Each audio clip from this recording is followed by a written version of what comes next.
most important being on the planet.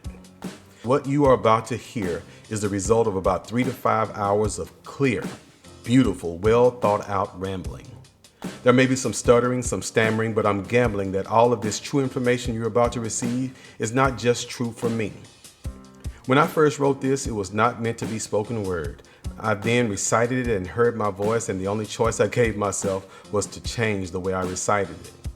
And though I was excited about the content and what I meant to display to you, I'm not that confident in the way I relay it to you. Nevertheless, I want to make sure I stress how important it is for you to hear the message I give to thee, and don't concentrate on the delivery. Now, I have been trying to figure out how to say this, and since I can't, I pray this rant comes out right. Women, for lack of a better phrase, are amazingly wonderful in so many forgotten ways. They are the reason for the season and the feces of the species. And I mean that in a good way. What I'm trying to say is that they are the shit. Of the species, women are the most wanted. We all want them so that we can flaunt them on our arms like a good luck charm or something. Women want women. Men want women. Even the gays in so many ways emulate them. When it comes to same-sex relationships, it seems that seeing two women together is easier to deal with than the sight of two guys. For some reason, it is easier on the eyes, especially when it comes to guys. It is not hard to tell that a lot of gay males copy them and do it well, and in some cases are more feminine than a lot of today's females. Gay men seem to follow women even more so than they follow men in the same situations. Even when I happen to have lesbians in my van, they seem to be more woman than man. In fact, lesbians and gay men both appear to be more feminist than hymnist, or femme in this than him in this. I know that it is not a word, but chauvinist didn't sound as crisp, and seeing as I am so humorous, I added it. Let me explain a bit. Gay men and women, and straight women too, all seem to have a list of celebrities that they gravitate to, and that list, at least most of that list, is female. Like Liz Taylor, Cher, Liza Minnelli, Eartha Kitt, Barbara Streisand, Bette Midler, Marilyn Monroe. Yes, I know those references are kind of old, so let's go to the modern, more up-to-date models of the role. Like Madonna, Lady Gaga, Britney Spears, Beyonce.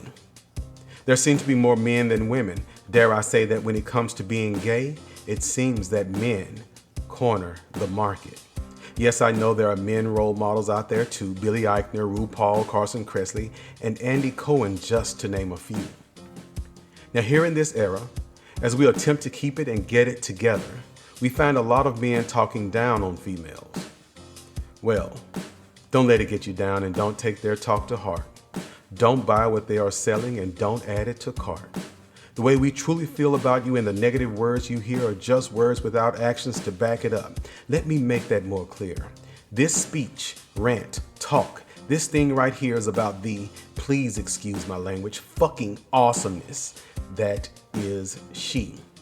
The object of desire, the reason to walk in the mire, through the fire, the object of love, so many poems of hatred and want, the reason both species stunt, the reason for fads, both good and bad, stalking, lust, obsession, the subject of countless therapy sessions. You are God's creation, woman. Not some, but all of them. God, while admiring his greatest achievement, man, felt the urge to create once again. But before we even get into what would be his final creation, let's look at the difficult upgrade he'd be facing. What he'd be upgrading from. He made us in his image, man that is. The being whose perfect features were similar to his, hair on our heads, a nose to smell. So when you changed your scent, we could tell.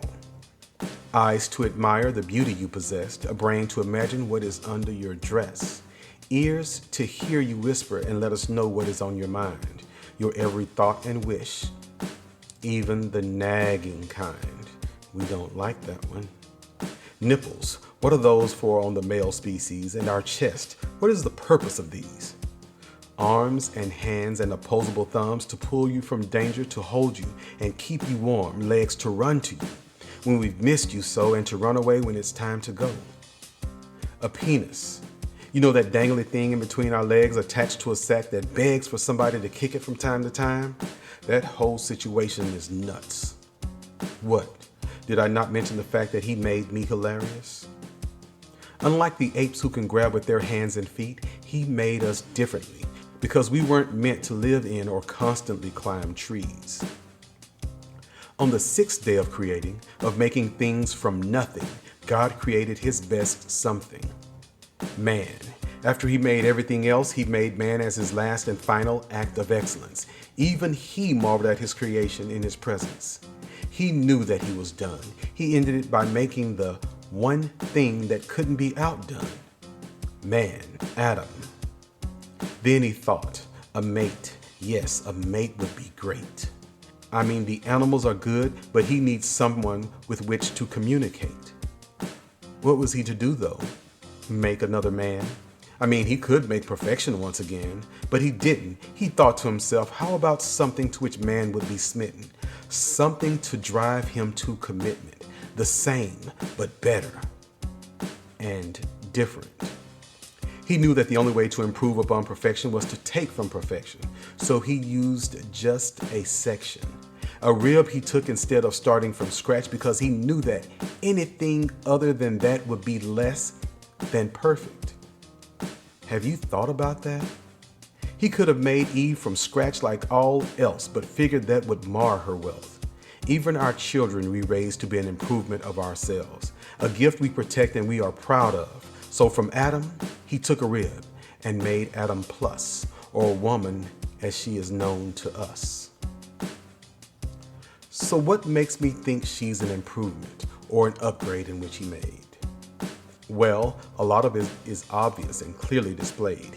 Her features tend to be softer and more inviting than those of man, which is a plus for those of us seeking an audience from her. Bypassing the fact that she can actually grow a child. I mean, that is wild when you think about it. A seed is planted, talks to an egg, and access is granted, and from that add some other technical antics. She, a woman, grows another human. Some of the differences can be a matter of taste or preference, but still, let's explore the difference.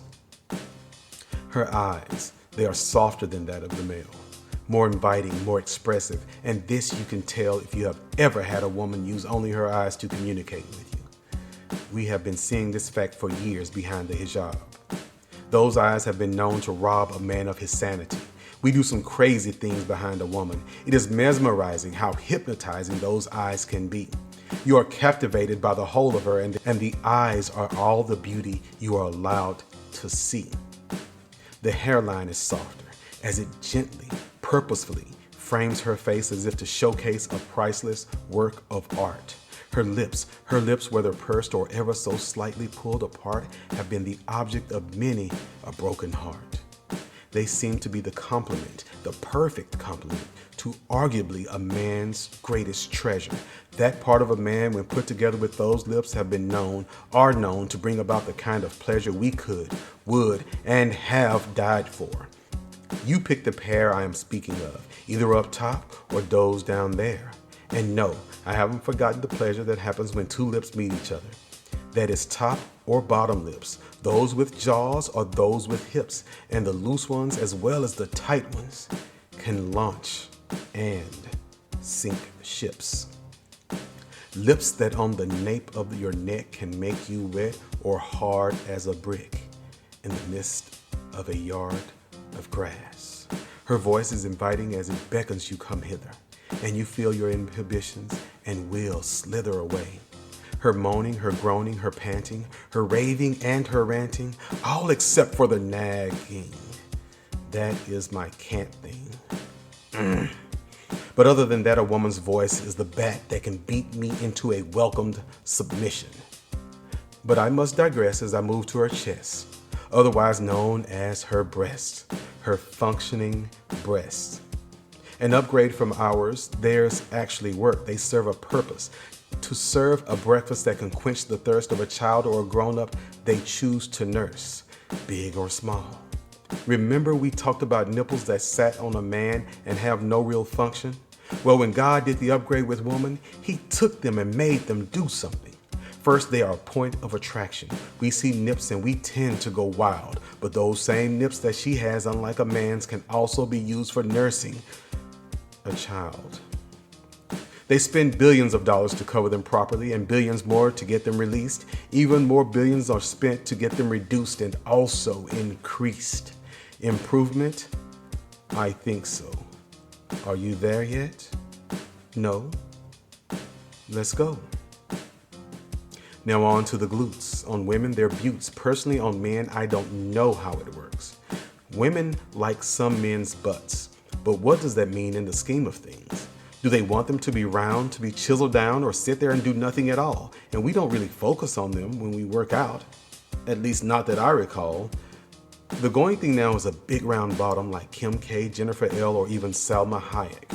Some work out diligently to achieve them, or nowadays you can even buy it. I see many butt butts. They are getting more popular as each day passes. The big ones were shunned. They wanted small buns, but today it is Megan-sized asses. There are many techniques that ladies use to enhance what you see behind them, including sticking the leg back and looking at it, like they don't know where to find them. See, a woman's brain works different from a man's. It is evident in everything we do. I don't know a real answer for its workings, and I am not sure that they even have a clue. The upgrade from man's brains to woman's brain, well, honestly, I really just don't know. Partly because of emotions and mix that with brain stuff, sometimes it is difficult to show how it is truly an upgrade. I know that somewhere, I hope that somewhere, I believe that somehow improvements were made.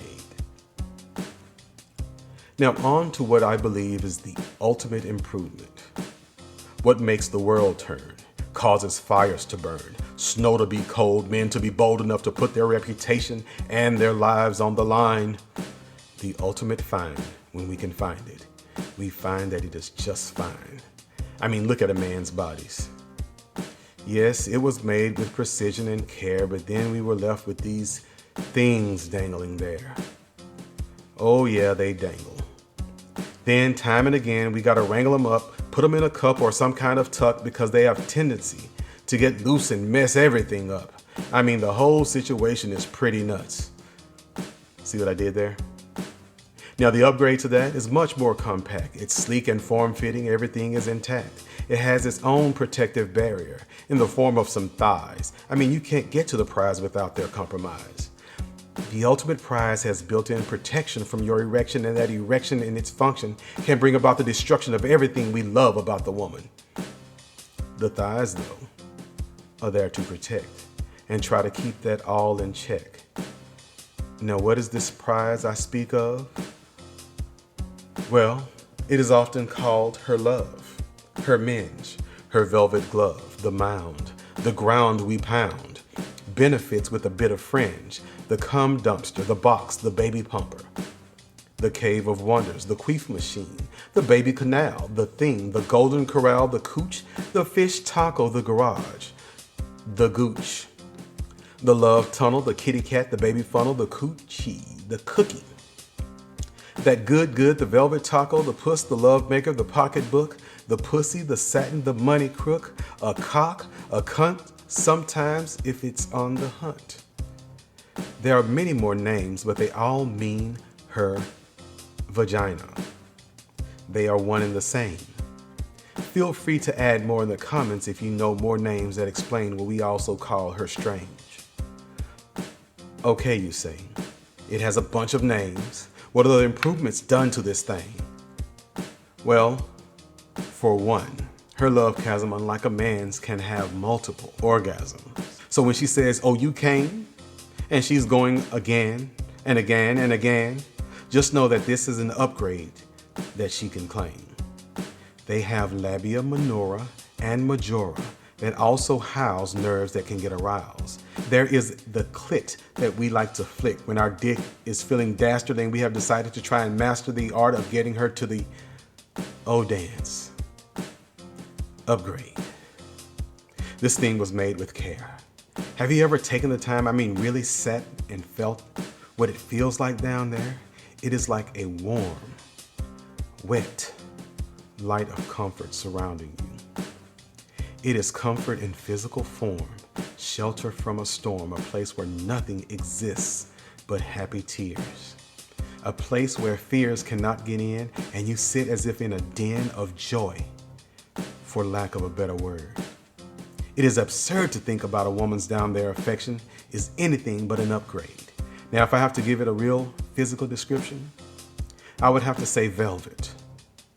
Wet velvet, but wet velvet that doesn't lose its texture because of the moisture that is added. Or maybe like a rose, I suppose. If you ever brushed or touched a rose, imagine those in multiple folds but moist once again. And the moistness does not offend the feel of it, but enhances it. At the moment, that is what I imagine it feels like without one being wrapped about my finger or being worked with my mouth or expertly placed on my down south. Upgrade? You've heard of the power of the P. Then point made. So let's move forward, shall I say, with how we put it on display of how they are admired in these days, the modern days. We will start with how it is shown in the home. As a dad, your child may come and ask if they can perform a task, to which the dad will reply, "Did you ask your mom?" Now the mom, when inquired upon, will answer the question with no hesitation. This is her area of expertise, so his input in this she does not need. In fact, when she needs his opinion, she gives it to him. You'll know this if you've ever listened. Ladies can get in places free, while men tend to have to pay a fee. Ladies' nights are everywhere. Men's nights, don't even dare to try to make that happen. It's been tried repeatedly and denied. And ladies' nights are always packed with men lined up around the back because they know that ladies are what we seek. Have you ever been to a place where bottle service is sold and bought? Who is it that is purchasing bottle service? Men do. And women seem to not have a clue that it is all done for you, just to get your attention and show what we may be worth. These men can get drunk at home, yet and still they buy expensive bottles in hopes it will get your attention and you will see it and join. Ladies, all of it is done for your benefit, and our hope is that you are into it. More money and research is spent on your pleasure, your orgasm, your elation. Crazy as it is though, your orgasm doesn't even play a real part in procreation. So this is just done for you. Remember that. Now, plainly speaking, women, ladies, girls, you are the most important beings on the planet. Not just because you have the ability to birth man, which is the last thing God created after creating everything, but because you are the improvement of the last thing God created after he created everything. You, woman, are what he crafted when he looked at perfection, and that perfection being the reflection of himself, and he is the perfect being. He thought to himself, man needs a companion, and that companion will not be the same, but an improvement. Ladies, know your worth. Obtain and maintain that wealth wisely, and use that power that it presents to you thoughtfully and wisely. You are woman, the improvement. Respect yourself and each other.